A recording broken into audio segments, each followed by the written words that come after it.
On Monday, September 16, 2024, the Fresno County Board of Supervisors held a public hearing for the fiscal year 2024-25 recommended budget. The hearing began with CAO Paul Nerlin highlighting a few accomplishments from the previous year.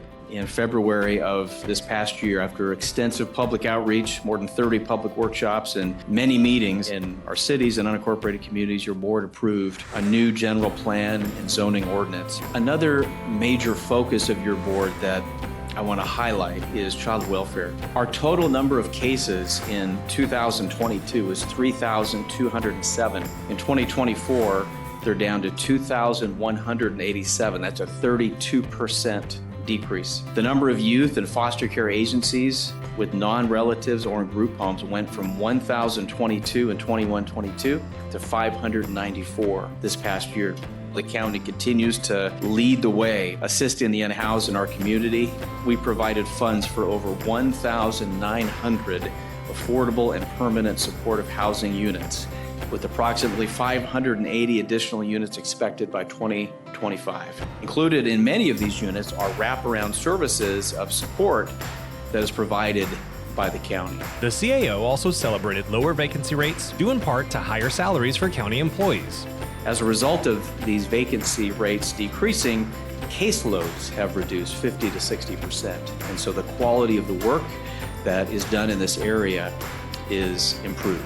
And the opening of the Fresno Sheriff's Area 2 substation.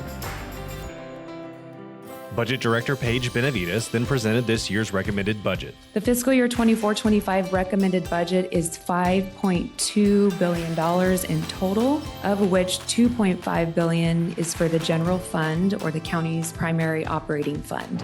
Of the $5.2 billion, only approximately $470 million are discretionary funds, or funds that can be allocated to specific projects at the board's discretion, while the remaining funds are restricted by federal and state requirements in the way they can be used.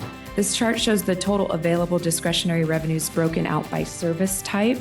Of the total 469.5 million NCC pie, if you will, almost 60% of the funds support justice services for public safety. This year's budget includes additional funding for road improvements and illegal dump site removal.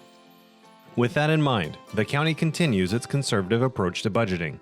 As in previous years, this year's recommended budget maintains a conservative approach to budgeting countywide revenues. Taking this conservative approach will continue to allow for future sustainability and stability. After receiving public comment, the board voted unanimously to adopt the final budget for Fresno County. We have a motion and a second. All in favor signify by saying aye. Aye. That passes unanimously. You can watch the full budget hearing on the Fresno County YouTube channel.